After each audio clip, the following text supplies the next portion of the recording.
Hi there, global citizens. Welcome back to the podcast that inspires a borderless mindset around manifesting a new world. I am your host, Florence Adu, coming to you with part 2 of my conversation with Tai Allen. If you missed it last week, please do go back and also go back to check out his full bio. I will give you a little bit of a brief synopsis here, but I really am excited to present this next portion of our conversation because we actually got to get into some really interesting dialogue around politics, capitalism, democracy, social democracy, policing, you name it. There's a lot to learn. So let's get to his bio and jump right back into the conversation. He is a polymath, a creative and a strategist committed to building better communities and supporting all people. He is a parent, son, and sibling, and he is a friend and play cousin who loves his found families, which says a lot. His day job is as a poet, performer, jazz and soul vocalist, musician, producer, and designer. And his night job, according to him, is as a strategist working with up-and-coming political leaders to forward progress for Black and Brown communities. So let's get right back into the conversation. So you say that, and I want to bring it back to this citizenship concept. So we are citizens and we have a responsibility. So how now are you looking at how does organizing change? Because organizing somehow has left a deficit in the ways that people are able to take on their role as citizens, right? So what is the filler that transforms it to a place and a time when we can actually be that accountability measure for our political system? I don't know, honestly. I mean, I don't know, but then the first thing pops in my head when I said I don't know is you got to put up the bozos. You know what? That's first, right? Well, what I would say is we need to rethink, revamp, totally renovate our education system. Because if the citizens that are to be the citizens... You can't do that. Yeah. You can't do that with the same bozos in charge. Well, I think so. What I'm challenging you on this is that I feel like, and so when I was asking that question, I was wanting to lean into the concept of the radical side. So in a radical society, we would say, you know what, let us create our own system and then see how that system then becomes the transformation that we're looking for in the established system. Because when you talk about not-for-profits this is what I'm talking about. Not-for-profits get funding from some government agencies, but people fund not-for-profits to a large degree, right? People fund, NGOs, things like that. Yeah, they get grants, they get this, that, the other. There's more active people that are willing to put their money where their mouth is, I believe, that can redirect what not-for-profits are. So, I mean, this woman that you mentioned, she's wealthy. I would say she has the luxury to be there and do that, right? Because we don't all have that luxury to do that. But I do think that when we decide that, first of all, we're going to sacrifice something because we believe in it, then we put our time, and not just our time, but our money and our attention into something that serves us as opposed to what has been given to us. That's not meant to serve us. It's meant to serve the corporations and the entities that are invested in a system staying the same. Yes, but. Yes, I want to hear your but. Let's hear it. The but is my problem. Mm-hmm. The radicals have no money. Bill, which is our problem. We don't have any money. We're decentralized. Two problems. If you were centralized, not having money wouldn't matter.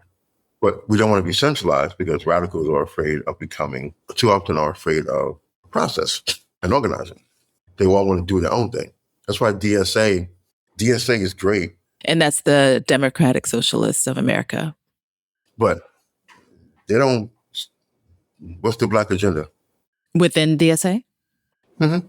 There ain't one. What's the Brown agenda? There ain't one. It's a class agenda, which I actually stand with. Yes. And mind you, this is nothing, I'm not saying something that they don't know. I've been saying this for 5 years, now 6 years.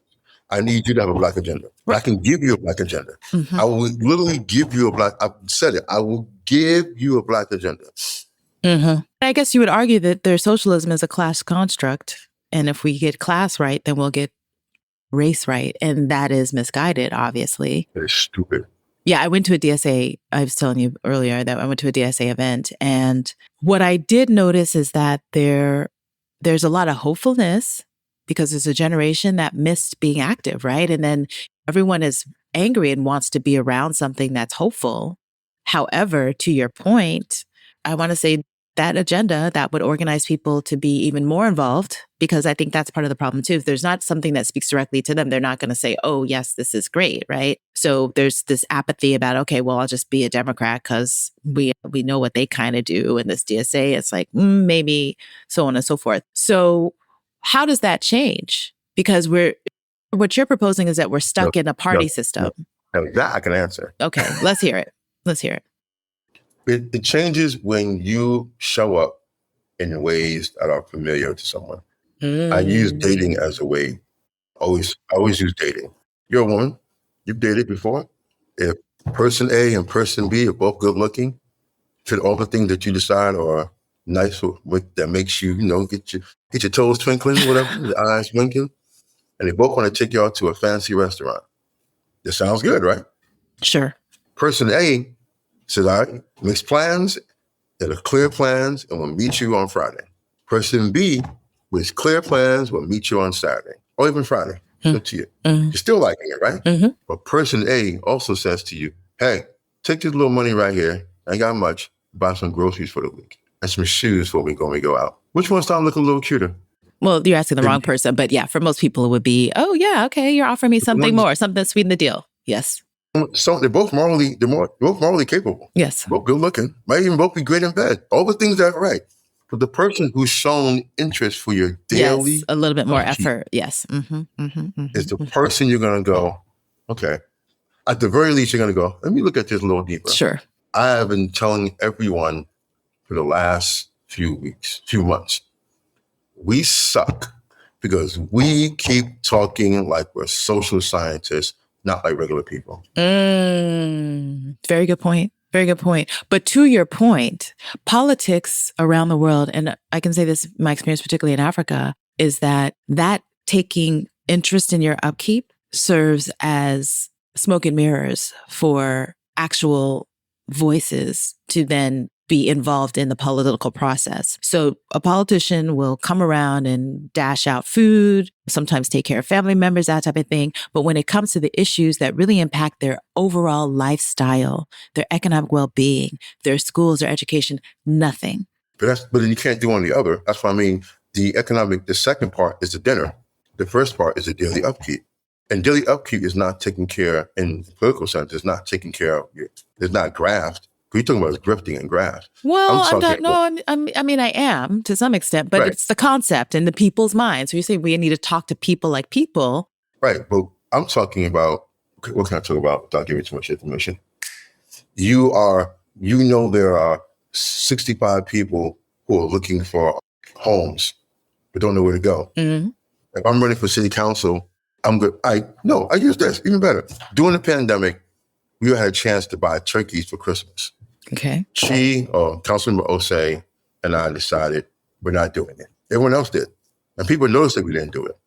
Instead, we hired people who are out of work, cooks, to make food for the same amount of money for 2 months for people who weren't getting food in the projects. Mm-hmm. That is not turkey is. That's not grip. That is a complete plan going, all right, we're going to use this 5 days solutions, yes, to solve 2 problems at one time. Mm-hmm. You get to pay your rent. You get to have some food. Mm-hmm. Bong. We're good to go. Yes. So when people are asking, oh, you guys won we won because we actually showed we cared about people, all people. With meaningful, yeah. I love that. Yeah, I love that. That's the thing about, if you go on a date, you tell here's money, some shoes to go on a date, and here's groceries for the week. That's not grift. Yeah. That's like, oh, you're trying to take care of me. But that's a plan. Here's the plan before we do the big plan. Yeah. That's a whole different thing. It is. And so I get it. So that was well put. And I understand ultimately it is about how do we care for the people. So how do we care? I want to Yes. ask you about local speak in that sense. So what is a word or a phrase or a saying that's a meaningful part of your local experience? And how do you value it as local speak? And I want to hear something good because you're a poet. So let's hear it. I don't have anything good. It's Yes, very you redundant. do. Okay. That's the problem. And that goes back to us trying to make everything out to be sexy. Community is the word I use all the damn time. Okay, I love it. Yes. And that's good enough. Which is why I end up in a foreign country. I end up in Lisbon, sitting in a room with a bunch of first-generation immigrants out in the 2 hour, almost an hour away from the heart of downtown Lisbon, where I had this fly-ass hotel, cooking food, talking about how do we make change. Because I can't help myself. I'm going to end up in the community in the vulnerable communities, because that's what I care about. I love making music for us. I love doing poetry for us. But in the end, my heart is always about how am I going to make life better for people? And I was telling my girlfriend recently that I will be worth about $20 million if I didn't think this way. Because what's in my head, if I use it for BlackRock, do you know how much money I would have? You don't need BlackRock. No, I would. If I didn't have a soul, I know.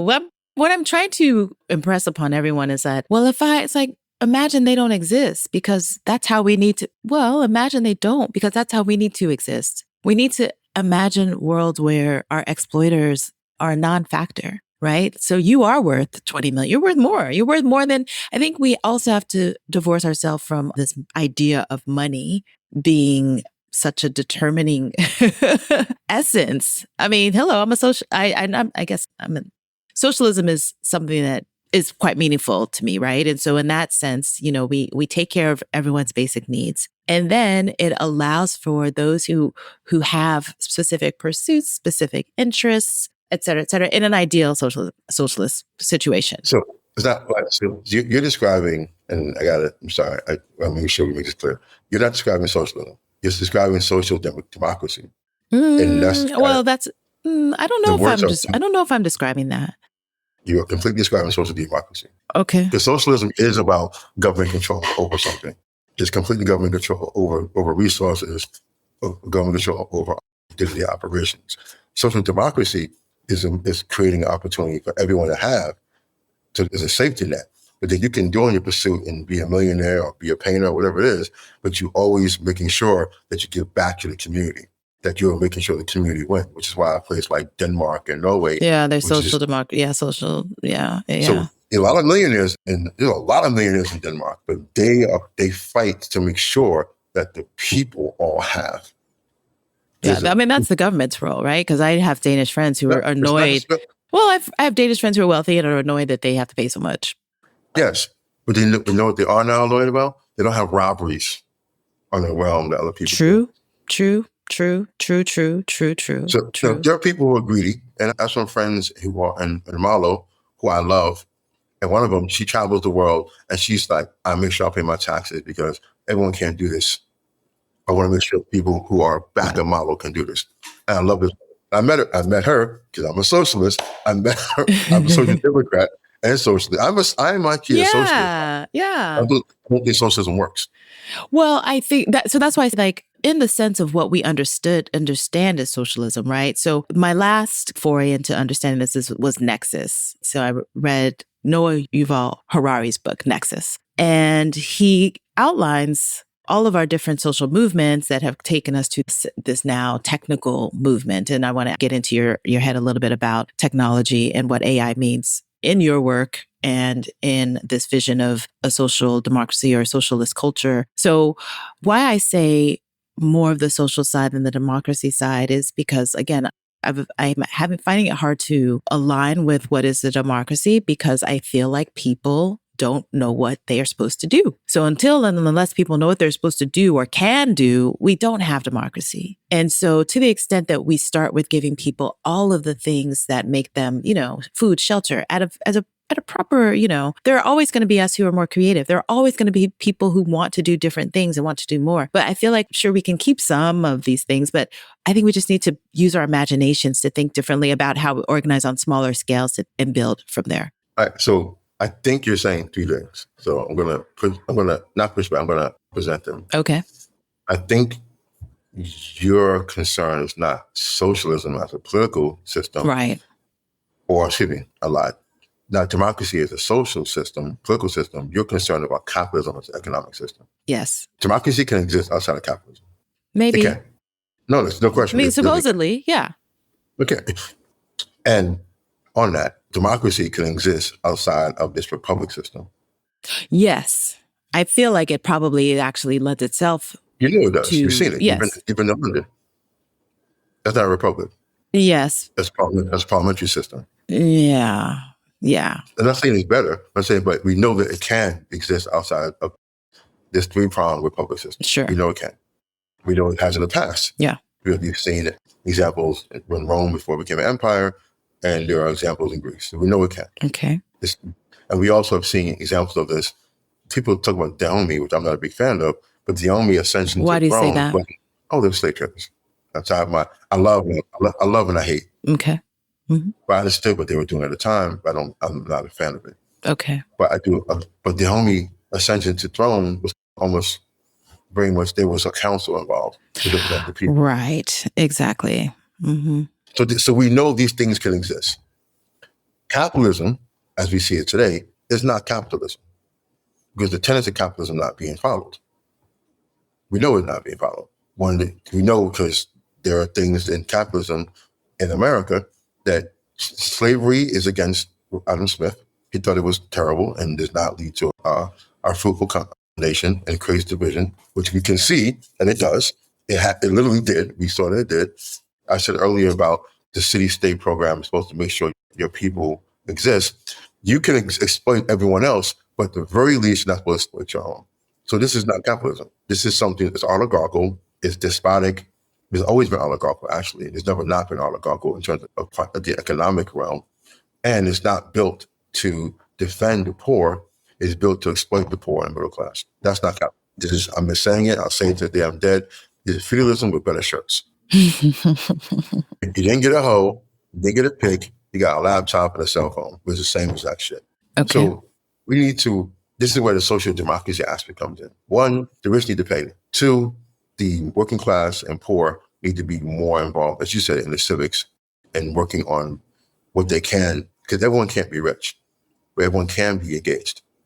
Three, the government needs to not be a tool of the rich, which is why democracy looks so ugly. Take the money out of politics increases. Tammany Hall to the GOP yesterday. Take the money out of politics. There's a reason why George Washington was able to be a good president, whether you like him or not, because he had the money. He could avoid. There's a reason why Mr. Lincoln was hated. He wasn't rich. We didn't want your money. You couldn't buy Lincoln. Yeah. You couldn't buy Jackson. The buying of presidents probably didn't start until maybe the full breadth of the Industrial Revolution.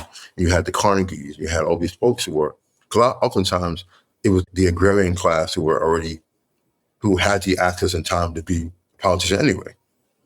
Yeah, which is why they were already business people, yeah. Mm-hmm. Right. I'm not sure of the number, but I would assume the first 12 of the Pope, I bet they were all farmers. I know the Adams were not farmers because they were northern people, but so many of them were farmers and soldiers because they had the money. They already achieved a level of, I'm good, so I can go do this now. Right. I mean, and that's the way of politics for the most part in this kind of entitlement to leadership that is global. So the question is, human evolution or development has changed very little in the time that we've evolved from stones and now to stars. And so when you mention the Council of Elders and when we think about traditional indigenous leadership and ways of organizing, I do think that there's something to be said for the ways that we in traditional African cultures organize on the smaller units to the larger units to then understand and have a better relationships with ourselves and amongst each other. So I don't know, this could be an endless debate, but I do want to ask you about your mindset hack. I think it's a good time. So how do you hack your mindset? Well, so the dog wants to get involved in the conversation. I can tell. How do I hack my mindset? In what way? Like bad to good, good to bad, or better? So one, I don't believe in inspiration. That's probably why. I think it's a crutch. I don't live off of it. It happens, I'm glad. Mm-hmm. I think what gets me out of a thing is that I work. When it comes to work, I can rely on the fact that I'm good at something. I have the skill sets. So when things get crazy, I'll go back to the fact that I'm good at it. And I will go to what is the tools that I can use to get things done? Be it music, be it writing, be it design. I can go, okay, let me sit down, actually just use what I've been trained to do. When it comes to my own personal well-being, rest. People don't take rest good enough. I mean, that's for true. I believe in clearing your mind. Exercise does that. Yeah. I don't read enough like I used to. I've been so busy. And one thing I do recommend for everyone, don't wait to have a holiday. Yeah. So what I mean by that, yeah, you should create times, like during the day, at least twice a day, I take an hour to myself. Mm-hmm. I might be watching some sports, playing ESPN, playing a video game, going for a walk, lifting weights, staring at the wall, doing nothing. But if you don't have these things built into your day, then you're burning yourself out. If you're waiting for the weekend, waiting to go to Mexico, waiting to go see grandma, by the time you get there, you're exhausted. Right. Yeah. I think this is what capitalism culture does to people. You know, it puts you on the system of this is the holiday season and this is when you do this. It's programming people for the capital gain. So that's why it's feudalism, because that's what it did in feudalism. It puts you on harvest is just another way of getting you to do stuff. The planting season, harvest season. This is not capitalism. I go to my grave. Capitalism is not this. So are you saying that capitalism is actually a viable system of organizing? It's a viable system of economic development when it's not exploit. You have to capitalism is, at its term, is going to exploit somebody. It's going to. Yes, that is the nature of it. That is, yeah. Yep. Mm-hmm. It's not supposed to exploit its own. As a very new tenant, you're not supposed to do yourself dirty. You're not. But so that's counter to an idea of a singularity that we're all one in any case. Because if the idea is exploiting someone, I don't believe we're all one in everything. I do. Human beings are going to find reason to define distress in the other. We're just prone to do that. But if we can at least start off, I mean, we can move there, but you got to first start off with your own house. You have to first make sure your own house is not being destroyed. How do you wake up in the morning and you know you've exploited somebody who cleans your bathroom? I don't understand that thinking. How do you go? I used to tell someone when I was dating. Privilege. Privilege is what does it. And privilege is aristocracy. There's no go. Privilege is what the idea of, anyway, that's a whole nother conversation, but it's privilege. Privilege is pervaded. It's terrible. It's perverted human society for millennia. Millennia. 6,000 years. And the American dream was supposed to be not that. Mm-hmm. When that's what it's supposed to be. But we have, like I said earlier, we've replaced the aristocracy and the nobility and the royalty with our own versions of it. Mm. And this is why we're still doing the same things to each other. So the stuff that we hated, that when we were in Poland, these white people anyway, were in Poland and Germany, Yugoslavia and England, you came here to do the same thing. You wiped out an entire group of people, enslaved another group of people, and then the first persons who got here then abused the next group that came. So the Anglo-Saxons and Scots abused the Welsh and the Irish. Then they abused the Portuguese and the Spanish. Then they made fun of the French. But then they had to let the French in because let's keep it a buck. Without the French, there's no England. Doesn't exist. England does not exist the way it is now without the French. Not the French. It's the French Normans who came. That's why names like Charles and Henry are now in France. Those are not English names. Those are French names. Mm. Henri, Charles. Right. Hank is an English name. Chuck is an English name. But Charles, Henry, and so forth and so on are names that they got when the Norse who conquered Paris went to Normandy. And then Normandy, they went back to England because they wanted England. For some reason, the Vikings were obsessed with England. Yeah, if you take away William the Conqueror, the world is different. History. This all because some blonde-haired Vikings, some blonde-haired Danes wanted England. I don't understand what they saw in England, but they turned England into the major power, which ended up turning America into a major power. Well, empire is an interesting cycle, and it seems that humans are prone to just cycling and cycling. So we shall see what the next rise is and what we adapt as our technology for operating ourselves. Yeah, so, yeah. So you started to talk a little bit about what you do when you're not on either the day clock or the night clock. How do you spend your time? Are you a reader, watcher, listener? You said you don't read as much, but what are you watching? What are you listening to these days? And what else are you doing in your leisure time? I guess it's funny. My leisure time is the art job, right? And I don't find it to be a job. It's fun. I do find sometimes politics can be a job.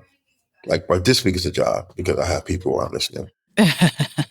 Usually it's creative. And I see that it's going to be to their detriment if they don't listen. So I'm going to say that celebrity is not electable. Electable, you said? Yeah. There's a fool's gold in thinking that celebrity is electable. This is not the same. The Trump thing was not. Trump won because of the opponent the first time. America wasn't ready for a white woman, period. And they weren't ready for a woman the second time. And sometimes I feel like they set both those women up to lose. I don't know. I think that the nature of the majority, enough of a majority of the United States is culturally aligned and existentially aligned with the representation that is a white man. And so that is what even when they know that a white man is not the best person for the job. They know. But racism is forget racism. Supremacy will keep you doing the job of supremacy. I've been saying for the longest time, we confuse supremacy and racism. Supremacy is the big daddy. It's the overarching conversation. And you can see it. And it trickles down into hating on Black and brown people, hating on immigrants, especially new immigrants, especially on the global South. And it also includes hating on the working class, the poor, and white women on you. You don't see it that you are sometimes third or second in that supremacy. Well, there's a book that I've hosted the author, and I'm going to give a plug for that episode as well as her book again.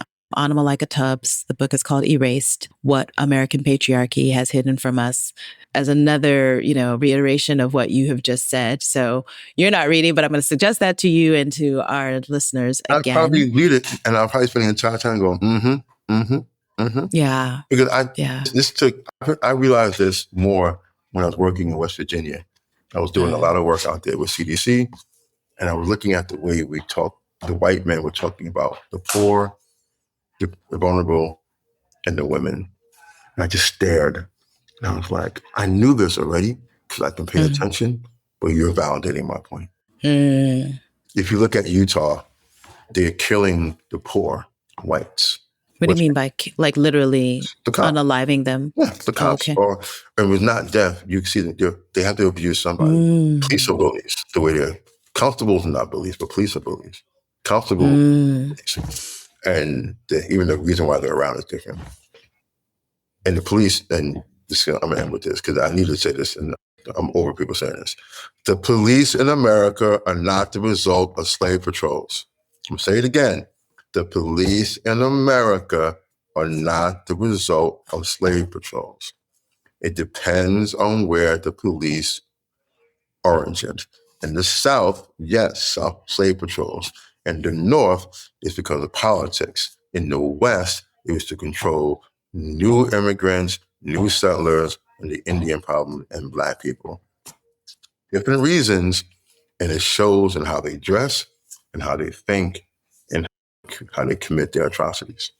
So the different fraternal orders arise and operate separately is kind of what you're saying? It's like social media. You don't treat X the same way you do Instagram. Some don't. You can't. It's impossible. Okay, good example. Yeah. While the cops in the North, the police department in the North were used by the elite to protect property and keep everyone else in line. In some cases, the police in the North were used by political clubs to douse out your enemies. While in the South, it was done to protect property, yes, but the property was you and I, and to keep people in line. In the West, it was to keep the chaos of lack of government. So you had these gunslingers running around. Sure. So you had a different reason why you were operating. Sure. You weren't out catching slaves. You were trying to prevent ongoing base. And cops out there were given more power because they were basically trying to stop serial killers. There was a serial killer. Serial killers were, if you count serial killers pre-1900s, it's the West Coast. Billy the Kid is a serial killer. Like, I've heard that before. So it feels like we need to, well, I'll add this to the show notes, a little bit of history of policing so we get a better understanding of this. Now, you're telling me that they are influential? Of course, yes. Black people often the main culprit, yes. But why they're there is different.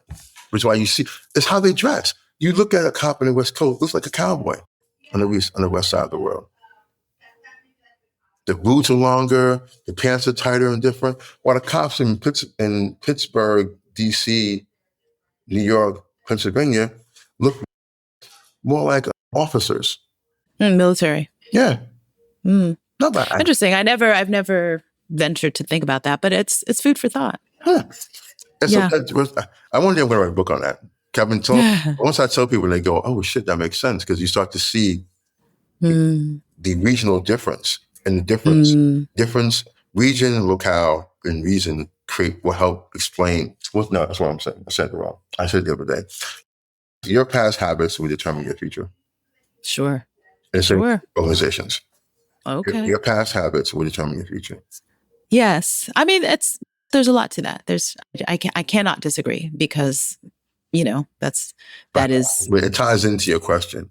The reason why, and bring it back to this, the reason why I'm saying about mindset check is that if you're doing this on a daily, it allows you to deal with chaos. If you have something that you can do context. Yeah.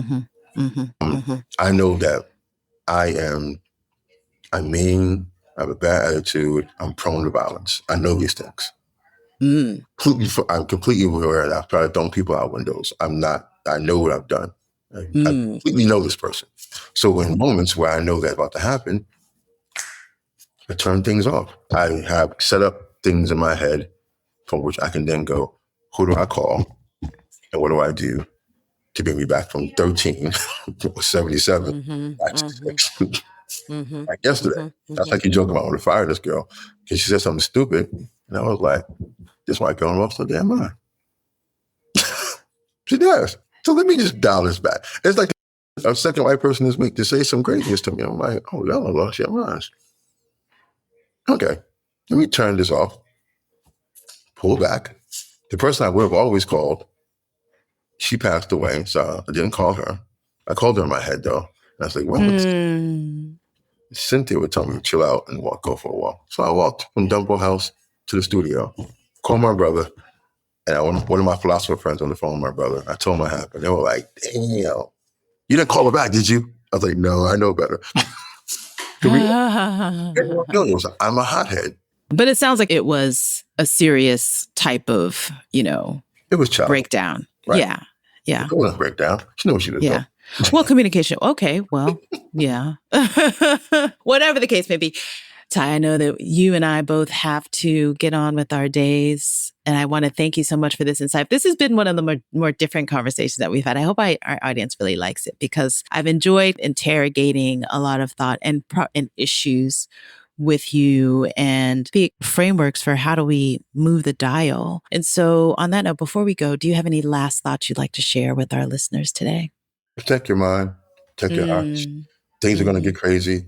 So having people you can rely on and they can rely on you, needs to be that honestly transactional, but it has to be transactional and transactional in a good way. Or balance. We'll call it balance. Balance. Okay, fair enough. I do. Yeah. Where you care for each other. And don't they're going to onslaught you. This is what chaos does. It's going to onslaught you. For them, it's not chaos, though. They're agents of chaos. Agents of chaos are very clear on what they're doing. You're going to feel like it's chaos coming at you. So you have to sometimes take a step back, maybe 20 steps back and go, okay, let me see this and determine how you fight. Some of us who are crazy, we're due to fight to everything. Some of you like that one or two things. And then that's how we win. Or at least that's how we protect ourselves. Right. Good words. Mr. Allen, thank you very much.